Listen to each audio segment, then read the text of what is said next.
Jeffrey Lionel Dahmer. A name forever tied to one of the most disturbing cases in American history. But who was he? And how did he become the Milwaukee Cannibal?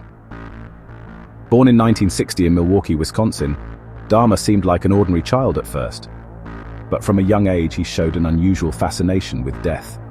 He collected dead animals, dissected them, and became obsessed with what lay beneath the surface. As a teenager, Dahmer grew increasingly isolated.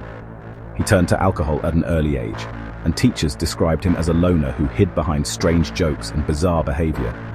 In 1978, at just 18 years old, Dahmer committed his first murder. He picked up a hitchhiker named Stephen Hicks, brought him home, and after drinking together, bludgeoned him to death with a dumbbell. He dismembered the body and scattered the remains. This was only the beginning. Over the next 13 years, Dahmer killed 16 more young men. Many of his victims were marginalized, often young, gay men, many from minority backgrounds. He lured them with offers of money, alcohol, or photographs. But once inside his apartment, there was no escape. His methods were horrific. Dahmer drugged his victims, strangled them, and experimented in grotesque ways. He tried to create what he called living zombies, drilling holes into their skulls and pouring acid into their brains. None survived.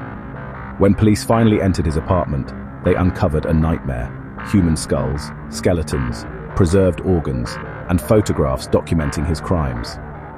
Dahmer even admitted to cannibalism, cementing his reputation as the Milwaukee Cannibal. It all came to an end in July 1991. Tracy Edwards, one of Dahmer's intended victims, managed to escape the apartment in handcuffs. He flagged down police, who followed him back to Dahmer's home, and what they discovered shocked the world. In 1992, Dahmer stood trial. He confessed in detail to all 17 murders and was sentenced to 15 consecutive life terms, more than 900 years in prison. He expressed regret, but many doubted his sincerity. 2 years later, in 1994, Dahmer's story came to a violent end. While serving his sentence in a Wisconsin prison, he was beaten to death by a fellow inmate. He was only 34 years old. The story of Jeffrey Dahmer is not just about brutality, but also about failure, of a system that overlooked warning signs and missed chances to stop him sooner. This was the story of Jeffrey Dahmer, the man who hid a nightmare behind an ordinary face. For more chilling true crime stories, subscribe, because we always go under the surface.